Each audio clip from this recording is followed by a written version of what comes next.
Hi, this video is slightly different from previous videos in that I'm thinking about changes in special educational needs over time. So I'm lecturing on the module for Introduction to Special Educational Needs on the Childhood and Education Studies and it's the SEND pathway, so they all look at special educational needs. It means that I look at the Warnock inquiry. The Warnock report was written back in 1978, and so we are now coming up for 45 years later, and some of the things that she suggested back then are still not happening. So I've been looking also at the 2022 Green Paper about special educational needs, looking at changes that they're intending to make.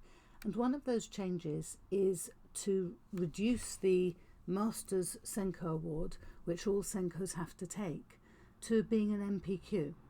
Now, there's nothing wrong with NPQs, they're good qualifications. I've lectured on different ones. But the NPQ, I think, would be great for teachers to take as opposed to SENCOs. So back in Warnock's report in 1978, Warnock recommended, firstly, she introduced the term special educational needs, which was a change from some very offensive terms.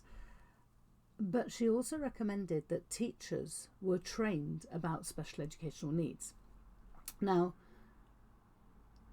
I was very lucky. I'm very old, and so in 1981, when I started my Bachelor of Education degree, which was just at the same time as the 1981 Education Act, we really looked at special educational needs. I had some very good training in that, and it set up an interest that has lasted throughout my entire career. These days, the students taking the teacher training in whatever form, there are now so many different pathways into teaching, they're not getting as much automatically about special educational needs. If they're given the pathway, if they've opted to do their qualification looking through the special educational needs pathway, of course, fantastic grounding, amazing. However, if they choose the generic one, there is very little on special educational needs.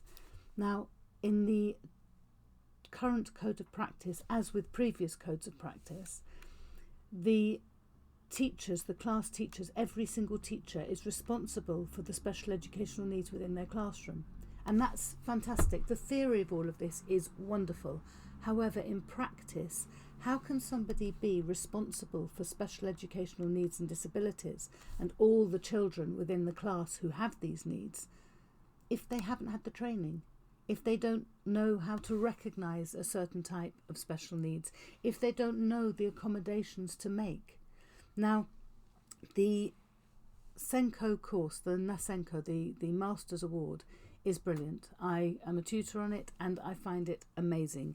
It covers data management systems, it covers the external providers and the internal provision you have for special needs. It covers policy writing, making sure you have the right policy and information report and that you've included the parents. It talks a lot about pupil voice, parent voice, and making sure these are included. You have learning logs where you're reflecting on all of this, which means that if these things are not in place, you have the thought time, the reflection time to see how you might make those effective in your provision, in your setting. They look at times of transition, they look at leadership, all these things that SENCOs need. You have essays to write, you write about the legislation and guidance and how that applies to your school, the types of needs within your school. So everything relates back to your own setting. So you look at the theory, but you apply it to reality, to the setting you are in, to the children who are in your care. Simple as that. Another essay is to make a comparison. So you visit another school and you look at a specific area and you look at what they do, look at what you do, look at the theory, look at the underpinning research and literature and guidance, and you can then make suggestions as to how you are going to further develop that sort of provision within your setting. Brilliant. Then you have a choice of either a case study or a piece of project work. Many people use that to do an inset for their school where they're training their teachers and then do their academic writing about that. So they've got the theory and all the research that underpins all of that. And finally, they reflect back on the course and their own development. That sort of grounding takes you into that role of being a SENCO. It's a difficult role.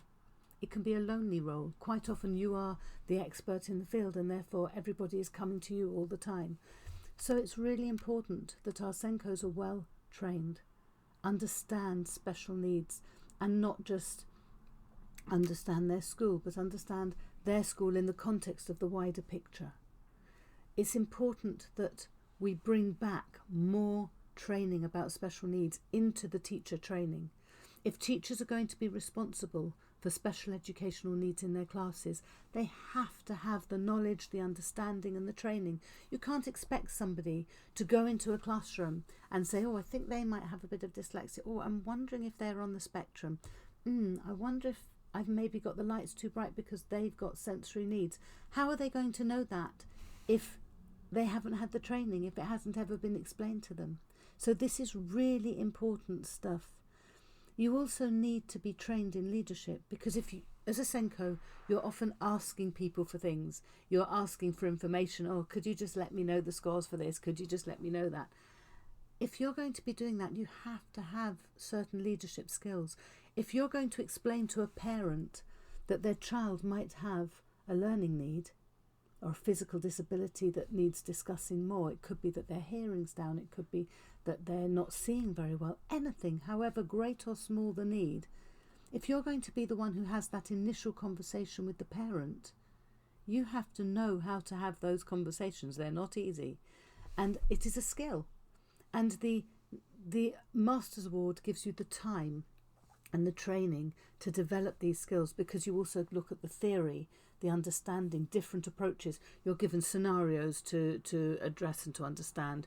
There's a forum to post discussions on.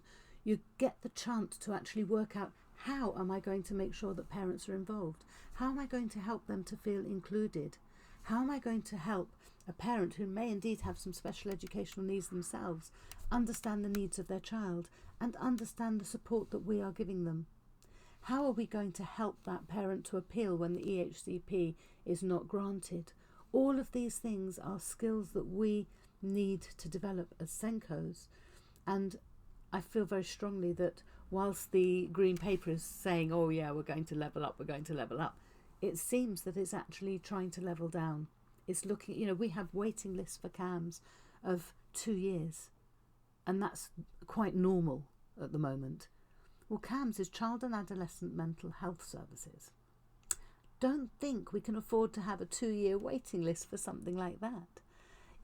SALT, speech and language therapy. They're brilliant services. We've got these amazing services, but they are not well funded and they're not easily accessible to schools because of the long waiting lists. And then they can quite often get the brunt of it, but it's not their fault. They can't help being understaffed and under-resourced. There are resources for schools, simple resources. I mean, I'm wearing a fidget ring at the moment. This ring here is useful for fidgeting. And in fact, fidgets are the thing I've got most of at my desk because I'm a terrible fidget. There are noisy fidgets like that, but there are also silent fidgets. There are things like, I've shown you my puppets before and things like that can really support. But if you haven't had the training, how do you know about these things? How do you know to use them? So we need to give special needs the attention it deserves.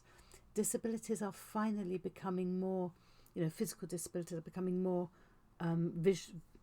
visible, that's the word I'm looking for, in the media. We're seeing people, we've got Paralympics, we have Paragames all the time, and we have sports. I mean, the wheelchair rugby is just amazing. There's so much more out there, but it still needs the attention within schools. It needs the support, it needs the education, and that's a key thing. We need to be more understanding, more resourceful, and have more given to us to help us to do this job, which can change somebody's life. Thank you.